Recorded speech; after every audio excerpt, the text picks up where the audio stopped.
अस्सलाम वालेकुम, welcome back to my YouTube channel.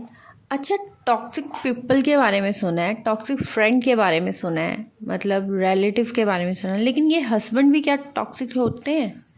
तो आज हम इसके बारे में बात करेंगे और बात करने वाले हैं हस्बैंड और वाइफ के रिलेशनशिप के बारे में।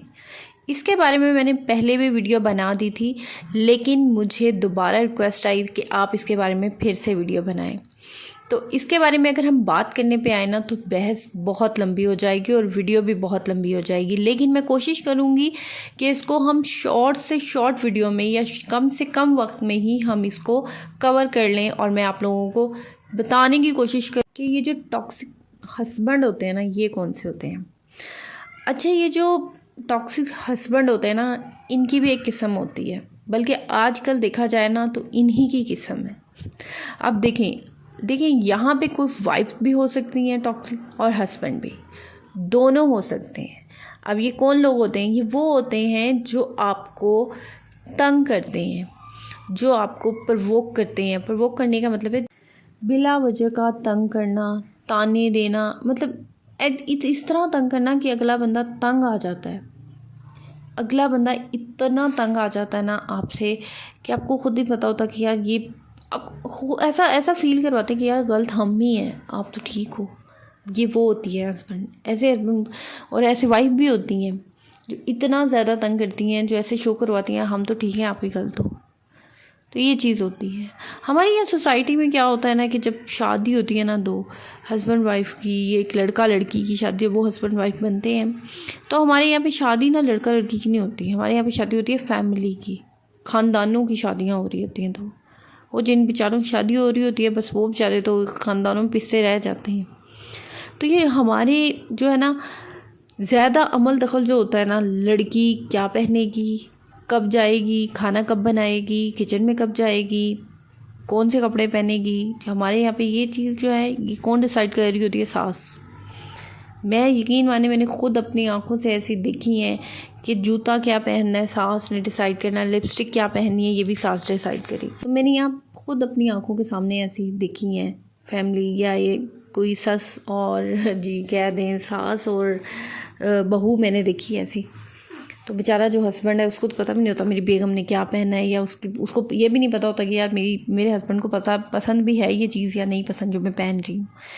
तो खैर, लेकिन ये कि हमारे माशरे में एक ये जो जॉइंट फैमिली वाला काम है ना, मैं तो कहती हूँ हमारे जो हस्बैंड वाइफ में असल लड़ाई झगड़े हैं, तानेबाजी हैं, इसका मैं कहती हूँ 90% क्या 99% जो ज़िम्मेदार है वो जॉइंट फैमिली है।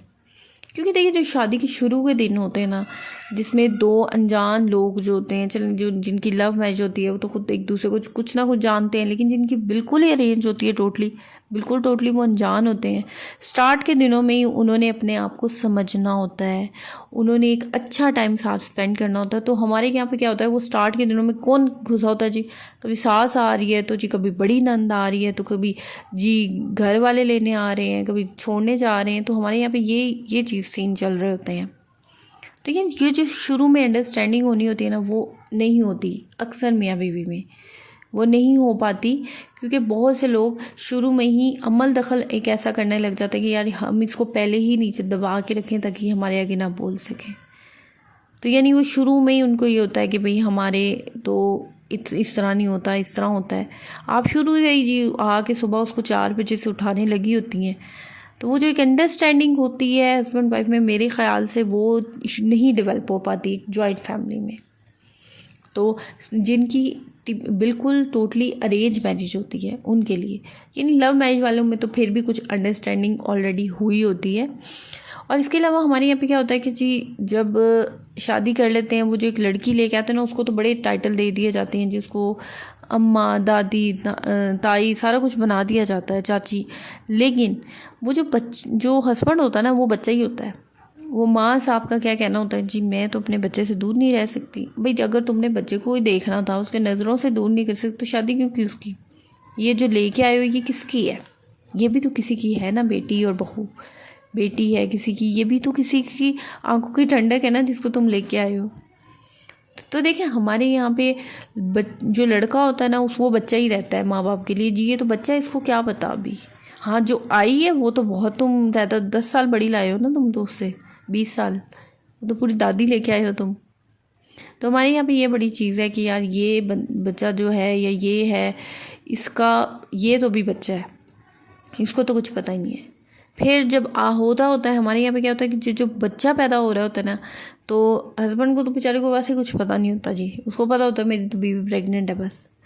डॉक्टर की जा रही है सास, फिर ऊपर से ये जो छिले के दिन होते हैं जब बच्चा हो जाता है, तो क्या हो रहा होता है कि जी हस्बैंड को पता नहीं है जी सास हो रही हैं, बड़ी कोई नंद साथ है या अम्मी कोई नानी साथ है। तो यार जिसका बच्चा है उसको उठाने का मौका ही नहीं मिलता, उसको मौका ही नहीं मिलता कि मैं अपनी बीवी बच्चे के पास भी एक रात गुजारूँ, मैं अपने बीवी बच्चों को भी देखूँ, एक रात उनकी भी खिदमत देखूँ। तो वो तो फिर जाहिर है उस पर क्या जिम्मेदारी पड़नी है उस हस्बैंड पे। फिर जब एक टाइम आता है जब वो अलग होता है, तो फिर जाहिर है उस पर तो कोई नहीं होती, क्योंकि सारी ज़िंदगी तो उसकी माँ ने किया धरा होता है उस लड़की का।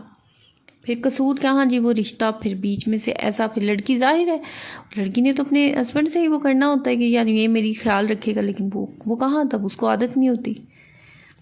लेकिन हमारे माशरे में कुछ ऐसी बहुत खुशनसीब लेडीज़ भी होती हैं जिनके हस्बैंड जो प्रेगनेंसी का दौर होता है उसमें बड़ी खिदमत करते हैं, बड़ा ख्याल रखते हैं, बड़ी मतलब एक वो बड़ा लाड उठाते हैं।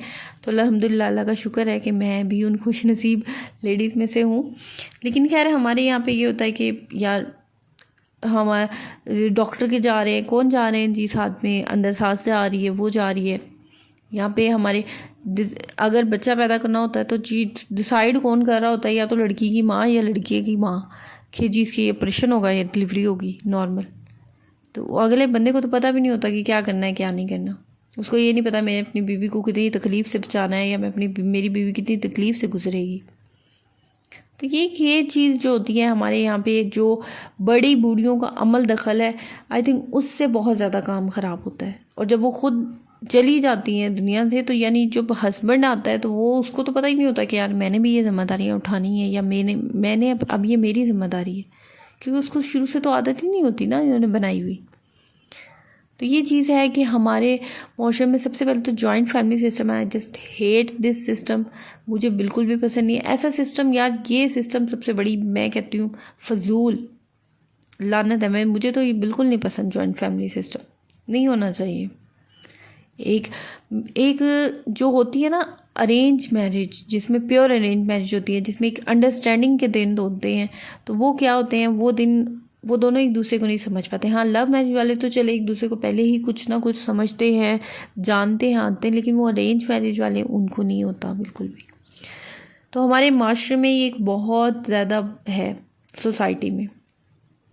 तो हस्बैंड वाइफ का जो रिलेशन है वो ऐसा ऐसा तानेबाजी बन जाता है। अब वो कैसे तानेबाजी बनेगा, जाहिर है जब आप किसको रखा हुआ है वहीं है, वो सारा दिन काम करेगी तुम्हारी माँ का, तुम्हारी बहन का, तो एट द एंड उसने आपको ताने ही मारने हैं। अब वो आपको कोई, जब आपको पता ही नहीं है कि उसको चाहिए क्या, उसको किस चीज़ की ज़रूरत है या क्या चाहिए, तो एट द एंड, तो एंड में रात को तो आपको ताने ही मिलेंगे ना उसके मुँह से, जब वो सारा दिन खपती है करती है। तो यही होता है कि हमारे यहाँ पे हस्बैंड इस चीज़ को नहीं अंडरस्टैंड कर पाते। उनको क्या होता है, उनको हम तो अपने माँ बाप को नहीं छोड़ सकते, तो ये जो अगली आई है ये फालतू में आई है अपने माँ बाप को छोड़ के, ये नहीं उनकी औलाद थी। अपनी बेटी भी तो थी, वो भी तो तुम लोगों की औलाद होती है ना। तो हमारे यहाँ पे इस चीज़ को नहीं समझा जाता, हस्बैंड जो है वो नहीं करते इस चीज़ पे। फिर यहाँ पे कंप्रोमाइज़ लफ्ज़ एक बहुत होता है कि यार कंप्रोमाइज़ करो। ठीक है, कंप्रोमाइज़ एक हद तक किया जाता है।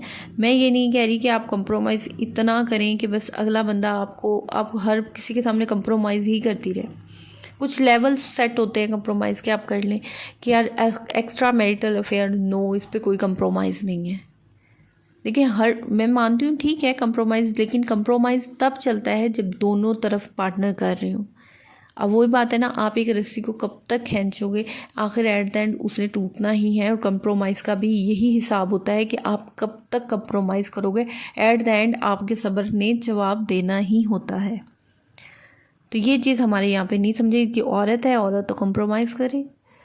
लेकिन वही बात आ गई कि हमारे यहाँ पे कुछ औरतें ऐसी होती हैं जिन्हें सारा कुछ मैसर होता है, सब कुछ मिल रहा होता है, और वो खुद अपने हाथों से कहती हैं भाई हमें तो ये चाहिए, मतलब। तो फिर जब उन्हें वो सारा कुछ मिल जाता है तो फिर उनकी और कोई डिमांड होती है। एक नाशुक्रापन हमारे यहाँ पे माशरे में ये भी बहुत ज़्यादा है। लेकिन ये है कि हस्बैंड वाइफ का जो रिश्ता है उसको मजबूत करने के लिए इनमें एक फ़र्स्ट ऑफ ऑल जो सबसे पहली प्रायोरिटी आती है वो अंडरस्टैंडिंग होती है, जो हमेशा स्टार्ट के दिनों में हो रही थी। अब आप आके 10 से 20 साल बाद एक अपनी अंदर अंडरस्टैंडिंग पैदा करें तो वो कभी भी नहीं होगी। तो ये एक छोटी सी वीडियो थी जो मैंने आप लोगों के लिए बनाई, क्योंकि मुझे स्पेशल रिक्वेस्ट थी कि यार आप हस्बैंड वाइफ पे और ससुराल जॉइंट फैमिली पे एक दोबारा से एक वीडियो बनाएं। तो मैंने कहा चलें आप लोगों के लिए मैं यकीनन एक वीडियो लेके आती हूँ। और ये है कि आप लोगों को मेरी वीडियो पसंद आई है, मेरे चैनल को सब्सक्राइब करें, मेरी वीडियो को लाइक करना मत भूलिएगा और दुआओं में ज़रूर याद रखिएगा। आप लोगों के प्यार मोहब्बत का बहुत शुक्रिया, बहुत पसंद आ रही है आप लोगों को मेरी वीडियोज़ और मुझे बड़ा अच्छा लगता है। आप लोग इतने पॉजिटिव, इतने अच्छे अच्छे कमेंट्स करते हैं। इसी तरह बस मेरे कमेंट्स करते रहा करें और ये है कि अपना प्यार मुझे इसी तरह दिखाते रहें और दुआओं में याद रखिएगा। और कमेंट्स में मुझे यकीन है कि आप लोग अपना ज़रूर एक्सपीरियंस देंगी। आप अपना एक्सपीरियंस बताएं कमेंट्स में कि आपको क्या लगता है कि यानी ये जो जॉइंट फैमिली सिस्टम है इसका क्या मतलब, ये सही है या नहीं सही। अगर देखा जाए जॉइंट फैमिली सिस्टम तो मेरे ख्याल से इस नज़र से देखा जाए तो इस नज़र से ठीक है कि अगर आपके बच्चे होते हैं तो चलें आप लोग के बच्चों को कोई पकड़ लेता है या आप कोई काम कर लेते हैं, आप अकेले होते हैं लाइक मी, जैसे मैं बिल्कुल अकेली हूँ, तो फिर आपको थोड़ी सी प्रॉब्लम होती है, ठीक है। लेकिन ये होता है कि बच्चों वाली बाद में चीज़ आ जाती है, पहले आ जाती है हस्बैंड और वाइफ के रिलेशन के। वो वही डेज़ होते हैं शादी के स्टार्ट के दिन जब इन दोनों ने अंडरस्टैंडिंग देखनी होती है, एक दूसरे की रहन सहन, एक दूसरे को देखना होता है कि यार क्या पसंद है क्या नहीं पसंद, ये सारा कुछ जब देखते हैं तो फिर देन इनके अंदर एक अंडरस्टैंडिंग डेवलप होती है। तब थोड़ा सा बीवी को अंदाज़ा होता है कि अच्छा मेरे हस्बैंड की ये आदत है, इस वक्त इनको गुस्सा आया है, नहीं बोलना, ये है, ये खाते हैं, तो ये चीज़ होती है। हमारे यहाँ पे क्या होता है जी, सास या नंद बता रही होती है हमारे भैया ये खाते हैं, मेरा बेटा ये खाता है, तो वो जो लड़का है वो खुद अपने मुँह से बताए कि यार मुझे ये पसंद है, मैंने ये खाना है, तुम ये बनाओ। तो नहीं, हमारे यहाँ पे कोई दूसरा बंदा तीसरा आके बता रहा होता है। तो ये हमारी एक तल्ख हकीकत है और इसको कोई भी इग्नोर नहीं कर सकता, मुझे यकीन है। और वीडियो पसंद आई है चैनल को ज़रूर सब्सक्राइब करिएगा, वीडियो को लाइक करिएगा और सब्सक्राइब करना मत भूलिएगा। बेल आइकन का बटन दबा दें ताकि मेरी आइंदा आने वाली नई वीडियो आप तक लाजमी पहुंच जाए। और बस ये अब आप लोगों ने 1K करवाए, जल्दी जल्दी से मेरे 2K भी करवा दें चैनल को सब्सक्राइब करके, और हम अपनी फैमिली को ऐसे ही बढ़ाते रहेंगे। ओके जी, दुआ में याद रखिएगा। अल्लाह हाफिज़।